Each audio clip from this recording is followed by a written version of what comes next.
Hello YouTube. Today we're going to talk about a topic that is relevant both for injury prevention and hypertrophy. And that is going to be locking or not locking out on a lift. So first off, I'm going to tell you what it is, but most likely you already know. What we call locking out is basically the extreme portion of the positive where you basically reset the lift. So you're in a position where you're about to enter a negative again. And the reason why it's called locking out is usually because you're locking the joints. And it can be the joints of the arms, it can be the joints of the back, of the shoulders, of the legs, whatever. But that's the reason why we use that appellation for that practice.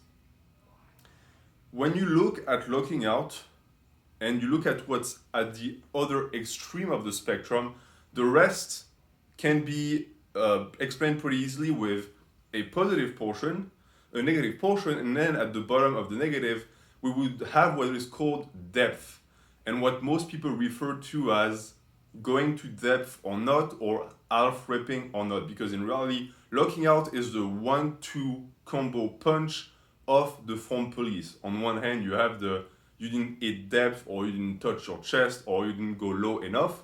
And then on the other side, you have the, oh, you didn't go high enough, you didn't lock the joint, you didn't finish the movement.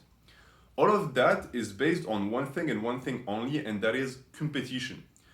The reason why we have those standards has nothing to do with hypertrophy.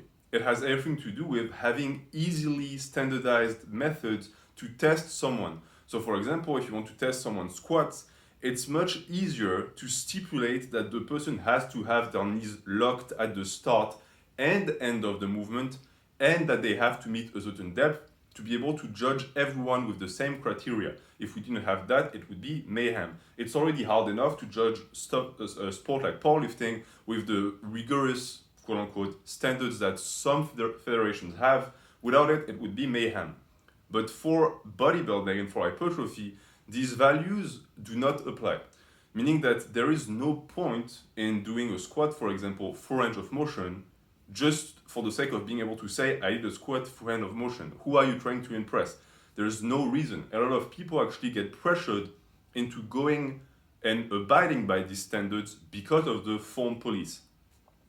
So that's pretty much that when it comes to the existence of that locking out faction, that locking out obsession in a sense. The reason is that it's true that if in competition you don't lock out, the lift is not counted. If you don't lock a deadlift, if you don't lock a squat, if you don't lock the bench when you lock the elbows, it doesn't count. So you've done all of that for nothing.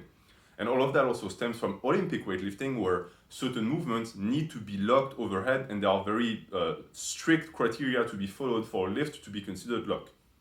In terms of practice for the human body, because those standards don't just come out of thin air, they actually make a lot of sense when you look at the way the human body works. Why do we take those movements and we consider the fact that the lockout is going to be the end of the positive, while we can consider the lift to be completed? It's because it's the portion of the lift where the muscles are the least engaged. Why? Because what's holding the weight is the structure. All of your joints are aligned and the body is in its strongest position. The muscles are not under tension anymore. What's holding everything together is the structure. So that's a good place to judge. Why? Because you can hold that position forever. It's also one of the practical aspects of powerlifting and Olympic weightlifting people don't get. If you judged a squat at the bottom of the squat and the guy had to hold there, that's the toughest part of the squat. You don't want someone to have to wait there. It would be terrible. It would be very risky in terms of injury. So you have the guy wait with the bar on his back when he's fully upright. Why? Because the guy could stand like this for 50 seconds if needed. Same for the bench. When you're fully here, you're at your strongest. The bar is not going anywhere. Same for the deadlift. You can hold a 1 rep max deadlift for as long as your grip fails. It's never going to be your back that fails, it's your grip. If you use straps, the back is eventually going to fail, and it's funny to see that, and that's a tangent, but when you start failing on the deadlift with straps because you're trying to hold the weight for too long, what ends up happening is that the thoracic spine starts giving, and then the lumbar spine, and then the posterior chain.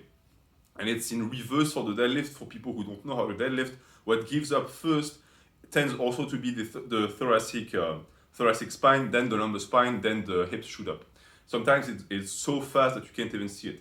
But to go back to the topic at hand, that's what locking out means and represents in terms of anatomy. That's what your body does. So it actually makes a lot of sense in that respect. Again, based on standardized competitions. For hypertrophy, it's useless. Why? Because what you want to think about when it comes to hypertrophy training is going to be the tonnage and the tonnage application to the muscle that locking out or not locking out is going to apply and give you, and the injury prevention aspect. So I just said that for something like powerlifting, it actually reduces injury to have the lifter lock. But for bodybuilding, it's the opposite. Why? Because as I said, even though you're the strongest in that position, the structure is also the most involved, and we want to take the structure out of it for bodybuilding. So for something like the squat, for example, you might have heard that locking out the knees is not good for you. Why? It puts pressure on the tendon of the knees. Is that an issue for 1 rep max? Absolutely not. Is that an issue if you keep doing reps upon reps and after each positive you lock the knee? Yes, it is. It's going to start wearing the knee down. It's the same logic for the bench, but I'm getting ahead of myself. Before I start talking about that, let's see how locking out works for every single lift that we're going to do to get bigger. So for example, for the bench, you're going to lock out how? You're going to lock the elbows, okay? Squat, you're going to lock the knees. Deadlift, you lock the hips, you lock the shoulders. You lock the knees as well. For something like the bicep curl, for example, in that case, what is locking out, right? That's a little bit of a different thing because people are not using the same criteria as for something like a bicep curl. Is locking out supposed to be this position here, or is it this here? Because I hear a lot of people also say, oh, you need to go all the way down. So where is the lockout portion? Well, we're gonna say that the lockout is here, okay? Something like the overhead press is when the elbows lock, etc., etc. Let's use the bicep example to explain why locking out might not be a good idea. You might have heard people say you need to train your bicep for range of motion. And what do people call for range of motion? This is full range of motion, okay? I cannot go any lower. If I go any lower, I'm going to start using the lat, or I'm going to start moving the shoulder. I'm going to have some shoulder flexion. So this is full range of motion. This for a bicep movement is a terrible thing. You never want to be here. Why? Because the bicep is completely disengaged. You might say, oh, it's fully stretched. Yeah, but you know what's really working here? This is the tendon. And the issue is that a lot of people, they go all the way to the negative, they overextend, and then they use the rebound of the tendon to get here. And that's no good. And it's the same logic with the lockout portion. You need to look at the strength curve. This is the reason why all the way for a bicep curl is not only unnecessary, it's dangerous. Where is the weight? The weight is here. So the tendon is fully flexed, okay? When you look at something like a squat, for example, it's going to be a little bit different. Why? Because when you're at the bottom of the lift, the knees are actually deloaded. The most of the stress is going to be on the lumbar and the glutes. Same for the bench. The bench is a little bit of a different discussion too, because if you go all the way down, what's fully stretched is the shoulders and the pecs. For the deadlift, when you're all the way down, it's the lumbar spine, etc. All of that to say what? All of that to say that whether or not you're going to lock, whether or not you're going to go full range of motion is going to depend entirely on the lift and on the practice that you have of the lift. I said previously that something like the squat, for example, some people, or at least across the board, people are told to not lock the knees. I personally lock my knee. Why? Because I've never gotten hurt from it. I've never had an overuse injury pop out for it. That being said, I still sometimes don't lock it. Why? So that I can keep tension on the muscle. And that's something you hear a lot. You have the two sides, pretty much. The strength side that says you have to lock out all the time. And the bodybuilders who say, oh, never lock out, ever. There's a middle ground, of course. The issue with the bodybuilding side is that the excuse used is constant tension. Now, the question to ask yourself again is it worth it? Do you think that not locking your knee for that split second where the knee is not fully locked and you're at the top where the quads are pretty much completely disengaged, do you think that this amount of tonnage is worth it? Or does it justify not locking the knee? No, that's not a good reason for not locking the knee. Saying, for example, that it throws your technique off, that it kills your groove in terms of momentum and in terms of reps, that it hurts your knee, those are much better reasons. And that's also what I want to get into here. A lot of the time, while you're going to decide between locking out or not, what's going to matter is, can you lock out consistently week in and week out without any pain? If that's the case, do it. By all means, there is no reason not to lock out. I'm not going to just tell you in this video never lock out because it's stupid. For certain lifts, for example, on the deadlift, not locking out is going to result in pain for most people, for example. And for people who fake lockout on the deadlift, or they push their hips because their knees cannot lock because they have a poor setup, the action of trying to simulate a lockout is what creates the pain. It's not the lockout. For me, the perfectly straight neutral back position of a locked deadlift with your head facing forward is the strongest and the one that makes the most sense. And across the board, I've never heard of anyone getting injured or hurt doing that. But then you have exceptions again. For something like the bench, a lot of people feel that when they lock the elbows after each rep, they're going to eventually get tendinitis. It's my case. This is why I never lock the elbows. This transfers into something like the overhead press. I think that the overhead press, you should absolutely lock the shoulders at the top so that the bar is straight above your head and not in front, and you actually get development of the three heads of the delt. But locking the elbows on the overhead press doesn't add any benefit in terms of technique. It adds in terms of range of motion. So you're going to go from here to here, okay? Do you think that this little motion here justifies locking out? In terms of hypertrophy, it doesn't. It just cannot be, because if you tell me that doing this is the difference between a good or a bad overhead press in terms of bodybuilding, then why don't we just have a pin set up here and we just lock like this? Shouldn't that develop massive triceps? The reality is that people who say things like this are elitist.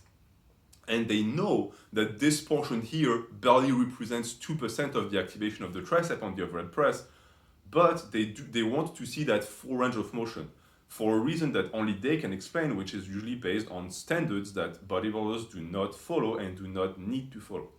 And then there is another issue, and something that I hear a lot, and it's a concern for most people because they're afraid, because their heads have been pumped full by the form police who tells them, oh, you have to do it. And of course, when you say something, you have to find justification, so these people always find justifications.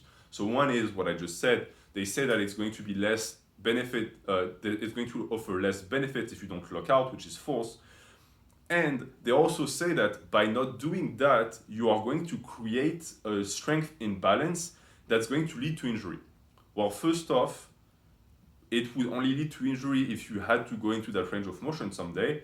And unless you somehow transition into strength sports, it's never going to happen. The reason why I personally prescribe full range of motion at the bottom of the lift is because there is a chance that someday you're going to do a lift, you're going to fail it, the weight is going to force you into a negative, and when you try to reverse that negative, you're going to be weak in that portion and you're going to snap something.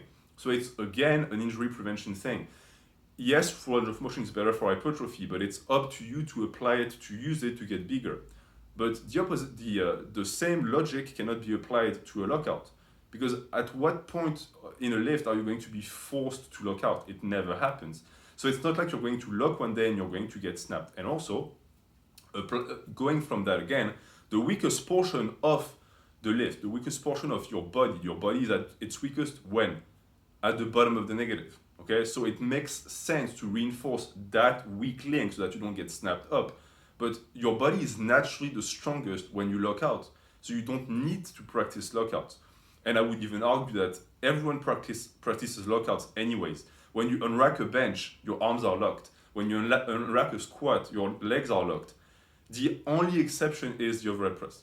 That's the only exception. And again, unless you are competing in Olympic weightlifting, you don't have to lock overhead. It doesn't matter. Just make sure that you push your head through the window and that your shoulders are actually locked, because that would actually result in not necessarily a lack of hypertrophy, but poor form that over time can lead to injury. And that's the focus with that entire discussion about locking out or not. So all of that to say what? All of that to say that whenever you do something for bodybuilding, you need to question yourself. Why am I doing this? What is the point of doing this? If you catch yourself doing something and you can't answer that, the answer is someone else bullied you into doing that thing. And you had to follow it because you just succumbed to peer pressure and you want to do full range of motion, or you want to do standardized form to abide by the standards of someone else or the standards of a sport you don't even compete in. And there is no point. So I'm going to leave you with that. Many people wanted to hear my thoughts about locking out, so that's pretty much that. Any questions in the comments, let me know, and have a good day.